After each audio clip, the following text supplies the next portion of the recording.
Hello बच्चों, आपका हमारे YouTube चैनल पे स्वागत है। हम लाए हैं आपके लिए आज भाववाचक संज्ञा। आज देखते हैं भाववाचक संज्ञा होता क्या है। भाववाचक किसे कहते हैं? भाववाचक का जो होता है इंग्लिश वर्ड होता है अब्स्ट्रैक्ट नाउन होता है। अब्स्ट्रैक्ट नाउन का मतलब होता है भाववाचक संज्ञा। भाववाचक संज्ञा की परिभाषा देखो, कहते हैं कि जो संज्ञा शब्द किसी भाव, गुण, दशा आदि का बोध करा दे, अर्थात आदि का ज्ञान करा दे, तो वहां कौन सा संज्ञा होगा? भाववाचक संज्ञा। उन्हें तो ऐसे कहो कि जो संज्ञा शब्द किसी भाव, गुण, दशा आदि का ज्ञान कराने वाले शब्द को भाववाचक संज्ञा कहते हैं। और छोटा सा भी कह सकते हैं कि जो संज्ञा शब्द किसी गुण, भाव, दशा आदि का बोध ही करा दे, वही संज्ञा शब्द हमारा भाववाचक संज्ञा होता है। अच्छा, जो भाववाचक संज्ञा का पहचान में कहते हैं कि भाववाचक संज्ञा का जो निर्माण चालू होगा,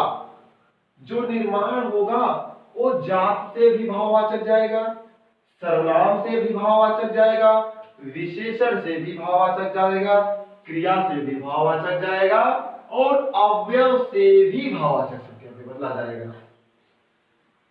कि निर्माण जो होगा भैया भाववाचक संज्ञा का, वो जात से भाववाचक, सर्वनाम से भाववाचक, विशेषण से भाववाचक, अव्यय से भाववाचक और क्रिया से भी भाववाचक संज्ञा में बदला जा सकता है। अच्छा, एक पहचान और है भाववाचक का कि कहते हैं कि जात से अगर बदलोगे तो आज अर्थात जो भी जात से, सर्वनाम से, विशेषण से, क्रिया से बदलोगे तो अंत में एक होता है प्रत्यय और एक होता है उपसर्ग। उपसर्ग जो होता है शब्द के आगे लगता है, उपसर्ग शब्द के आगे लगता है और प्रत्यय जो होता है वो शब्द के पीछे लगता है। इतना तो आप लोग समझ रहे होंगे, उपसर्ग शब्द के आगे और प्रत्यय शब्द के पीछे लगता है। तो वही कहते हैं कि भाववाचक संज्ञा का निर्माण जो होता है वो जातिवाचक संज्ञा से, सर्वनाम से, क्रिया से, विशेषण से और अव्यय से आदि अर्थात लास्ट जो शब्द होगा, इस शब्द के अंत में आव, त्व, पन, एन, या, ई, ता, हट आदि प्रत्यय जोड़कर भाववाचक संज्ञा बनाया जाता है। समझ में आया कि इन सब के शब्दों अर्थात जो संज्ञा शब्द होगा उन शब्द के अंत में ये सारी जो दिया आव, त्वपन, एन, या, ए, ताहट आदि शब्द के अंत में जोड़कर भाववाचक संज्ञा बनाया जाता है। देखो, चलो मैं जात से भाववाचक बदलता हूं इसलिए इसको छोड़ा। जैसे आया भैया पुरुष। अच्छा, पूछा जाए कि पुरुष कौन सा संज्ञा है, सब लोग बताओगे कि सर ये तो जातिवाचक संज्ञा है। अरे पुरुष से भैया जाति का बोझ करा रहा है, कौन सा पुरुष नहीं पता, आदमी नहीं पता, स्त्री नहीं पता, लड़की नहीं पता, सब जातिवाचक है। मैं दिया मोहन, अरे ये तो व्यक्तिवाचक गया ना, नहीं, जो भाववाचक से क्या होगा वो जात से बदला जाएगा, सर्वनाम से बदला जाएगा, विशेषण से बदला जाएगा, क्रिया से भी बदला जा सकता है और अव्यय से भी बदला जा सकता है। जाति में जैसे आया भैया पुरुष, क्या आया? पुरुष, तो इसको बदलते हैं पुरुष से भैया पुरुषत्व, पुरुषत्व, तो ये तो लग गया क्या? अरे तो भाववाचक संज्ञा है। किसी संज्ञा शब्द में आप त्व, पनियन या इता, हट आदि अगर अंत में मिलता है तो समझो भाववाचक संज्ञा है। नारी, नारी माने भैया महिला, नारी भी देखिए जाति का बोध करा रहा है, तो नारी से जो भैया भाव बनेगा नारीत्व। समझ रहे होंगे? हम पहले ही बताया कि शब्द जो होगा भाववाचक उसका निर्माण शब्द के अंत में आपका यही शब्द आव, त्व, पन, या, अन, हट, ती, आ लगा रहता है। जैसे भैया गुरु, गुरु भैया गौण से गुरु नहीं पता, जातिवाचक का बोध करा रहा है। अरे हम समझ रहे हैं, गुरु से आप बना के गुरुत्व है कि नहीं भैया? देखो त्व त्व और त्व मिला कि नहीं मिला? तो भाववाचक संज्ञा कहलाएगा ना। कोई पूछेगा कि गुरुत्व में कौन सा संज्ञा है, हम बताएंगे भाववाचक संज्ञा है। अगर कोई पूछा कि गुरुत्व भाववाचक है, इस गुरुत्व को आप जातिवाचक में बदल दो, तो हम इसी प्रत्यय को हटा देंगे जो हमारा प्रत्यय त्व लगा है। अगर हम भैया त्व हटाएंगे तो बनेगा गुरु, और गुरु में जाति का बोध कराता है कि नहीं कराता है? तो आपका देखिए जात से भाववाचक संज्ञा कैसे बदला। दूसरा भैया विशेषण। विशेषण का देखो, विशेषण में भैया जैसे कहते हैं कि लाल, लाल का मतलब लाल विशेषण है ना। अरे गाय लाल है, गाय लाल है तो गाय कैसी है? लाल है, लाल उसकी विशेषण है।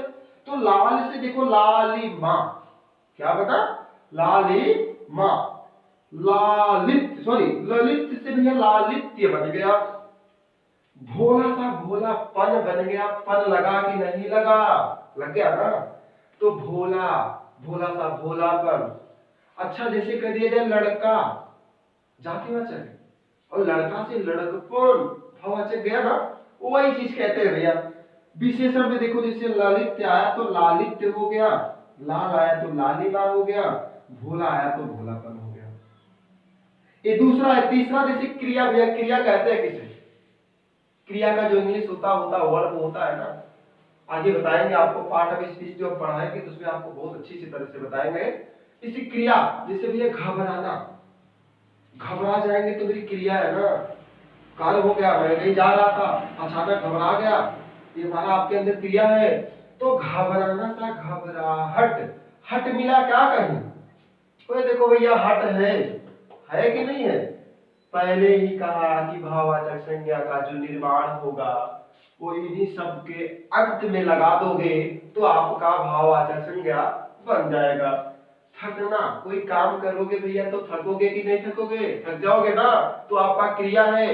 तो थकना सा थकान। अच्छा हम कहते हैं हम थकान, जैसे हमको थकान लगा तो हमको क्रिया है भैया, थकान का मतलब महसूस हो गया। अब हम बोलेंगे थकान का मतलब महसूस हुआ, भाव हुआ ना। बस खाली भाव दशा गुण आदि यही पता चले वही भाववाचक संज्ञा है। जैसे चढ़ना, किसी पहाड़ पे चढ़ोगे भैया तो क्रिया करोगे। अब हम कह दे चढ़ाई, अरे ई लगा क्या? पहले से ही बता है भाववाचक संज्ञा का शब्द जो होता है वो प्रत्यय अर्थात अंत में, शब्द के अंत में यही सब जोड़ के हम भाववाचक संज्ञा बना देते हैं। भटकना, इधर से उधर भटकते रह जाओगे तो भटकना से भटकाव, व मिल गया क्या कहें?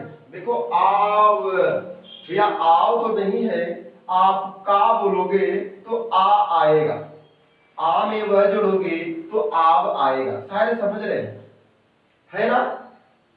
तो क्रिया से भाववाचक देखो बन गया, घबराना का घबराहट हो गया, थकना का थकान हो गया, और चढ़ना का चढ़ाई हो गया, और भटकना का भटकाव हो गया। तो ये सब क्या है? भाववाचक संज्ञा है। 4 नंबर का देखो कहते हुए सर्वनाम से भी बनाता है ना, तो सर्वनाम से भी भाववाचक बनाएगा। जैसे अपना, अपना सर्वनाम है, अपना का क्या हो जाएगा? अरे अपनत्व हो जाएगा, इसीलिए छोड़े थे हम। उनके कुछ बता देते हैं, कुछ आप लोग थोड़ा करो। ये भैया मम का बता दो क्या हो, क्या होगा? अरे यही त्व लगा दो, मत्व, तो त्व लगा तो भाववाचक संज्ञा हुआ। भैया जैसे निज, निज का क्या हो गया? जो निज का होगा वो होगा निजत्व, है कि नहीं? तो भैया ये सर्वनाम से भी भाववाचक संज्ञा बदल दिया। अब देखते हैं भैया अव्यय, अव्यय से भी भाववाचक संज्ञा बदलते हैं। जैसे दूर, बड़ी दूर अव्यय है, तो दूर से हम कहते हैं दूरी, ई बोलोगे ई आएगा। देखो बड़ी ई की मात्रा भी लगता है कि नहीं लगता है? निकट, निकट मान लीजिए बहुत निकट, ये अव्यय है। अगर निकट से भाववाचक संज्ञा बदलोगे तो निकट से निकटता हो जाएगा। क्या हो जाएगा? निकटता। ता मिला क्या? जो प्रत्यय होता है उस शब्द के अंतिम में, शब्द के पीछे ही लगता है। जैसे आया भैया नीचे, तो नीचाई, ई लगा होगा, समीप तो समीपता। हमें सिर्फ इतना याद करना है कि जो भाववाचक संज्ञा होगा उस संज्ञा को हम जात से भी बदल सकते हैं भाववाचक में, क्रिया से भी बदल सकते हैं भाववाचक में, विशेषण से, अव्यय से, और क्या जातिवाचक से भी हम भाववाचक संज्ञा में बदल सकते हैं।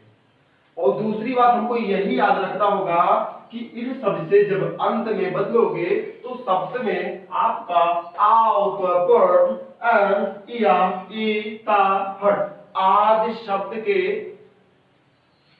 आदि प्रत्यय जोड़कर शब्द के अंतिम में जो बनाओगे तो वहां हमारा भाववाचक संज्ञा होगा। आपके सामने में पांचों का दे दिया आपका एग्जाम्पल। जात से भाव में बदल दिया, क्रिया से भाव में बदल दिया, आपका विशेषण से भी भाव में, सर्वनाम से भी भाव में, और अव्यय से भी भाववाचक संज्ञा में बदल दिया। शायद आपको हमारी जो हमने बताया समझ में आया होगा। तब तक दोस्तों आप तक इस वीडियो को देखते रहिए, शेयर करते रहिए और कमेंट भी करिए और ज्यादा से ज्यादा शेयर करिए। और मेरे चैनल को सब्सक्राइब नहीं किए हैं तो आप चैनल को सब्सक्राइब करिए। मैं मिलता हूं आपको अगले वीडियो